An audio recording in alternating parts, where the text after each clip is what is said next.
ప్రభు పేరట మీ అందరికీ శుభాభివందనములు. యేసు ప్రభువు సిలువ మీద పలికిన మొదటి మాట, యేసు, తండ్రి, వీరేమి చేయుచున్నారో వీరెరుగరు గనుక వీరిని క్షమించుమని చెప్పెను. లూకా సువార్త 23వ అధ్యాయము 34వ వచనము. ఇది విజ్ఞాపన. ప్రియ సహోదరి సహోదరుడా, సిలువపై యేసు ప్రభువు పలికిన మొదటి మాట. తన శత్రువుల కోసం ప్రార్థిస్తూ విజ్ఞాపన చేస్తున్నాడు. యేసయ్య చేసిన బహిరంగ పరిచర్య ప్రార్థనతోనే ప్రారంభమయ్యింది. ఇప్పుడు ప్రార్థనతోనే ముగుస్తున్నది. ఈ లోకంలో అనేక మంది మత నాయకులు, మత గురువులు, మత స్థాపకులు ధర్మాన్ని స్థాపించాలని అనేక బోధలు చేశారు.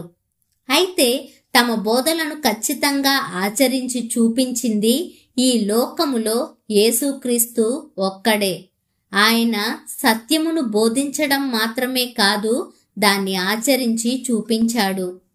కొండ మీద యేసయ్య చేసిన ప్రసంగంలో జనానికి బోధిస్తూ, మీ తండ్రికి కుమారులై ఉండునట్లు మీ శత్రువులను ప్రేమించుడి, మిమ్మును హింసించుచున్న వారి కొరకు ప్రార్థన చేయుడి అని చెప్పినట్లు యేసయ్యను సిలువ మీద హింసిస్తున్న వారిని క్షమించి వారిని ప్రేమించాడు. తాను ఏదైతే బోధించాడో దానిని క్రియలలో చూపించాడు. బైబిల్లో శత్రువుల కొరకు ప్రార్థించిన వారు కూడా ఉన్నారు. స్టెఫెను ప్రార్థన, ప్రభువా, వారి మీద ఈ పాపము మోపకుము అని అపోస్తుల కార్యములు 7వ అధ్యాయం 60వ వచనంలో ఉంటుంది. పౌలు ప్రార్థన, నిందించబడియు దీవించుచున్నాము, హింసించబడియు ఓర్చుకొనుచున్నాము అని కొరింథీ సంఘానికి రాసిన మొదటి పత్రికలో 4వ అధ్యాయము 12వ వచనంలో ఉంటుంది.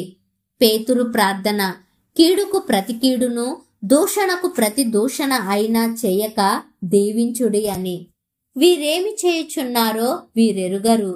వీరు అనగా బాహాటంగా ఆయనను అవమానపరుస్తూ హింసించుచున్న యూదులు, అన్యులు, శాస్త్రులు, పరిసయ్యులు, హేరోదీయులు, ప్రధాన యాజకులు, మత పెద్దలు మొదలగు వారు చేసిన దానిని చూసి వీరేమి చేయుచున్నారో వీరు ఎరుగరు అని సంబోధించడం జరిగింది.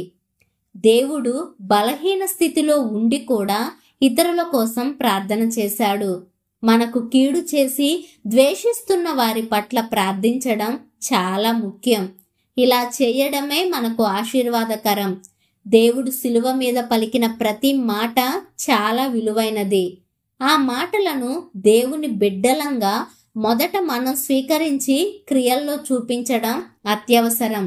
అది అనేకులకు మాదిరికరం. కనుక ఈరోజు ఒక తీర్మానం తీసుకుందాం. మనల్ని బాధపరిచే వారి కోసం, అవమానించే వారి కోసం ఎక్కువగా ప్రార్థిద్దాం. ప్రపంచంలో ఉన్న ప్రతి అక్కర తీరాలంటే ప్రార్థన ఎంతో అవసరం. మన చుట్టూ ఉన్న వారికి రక్షణ కలగాలంటే ప్రార్థన, విజ్ఞాపనే ఏకైక నిరీక్షణ. ప్రతి ఒక్కరి రక్షణ కోసం భారం కలిగి ప్రార్థిద్దాం. క్రీస్తు చూపిన మాదిరిని మనము ఆయన బిడ్డలుగా అనేకులకు కనపరుద్దాం.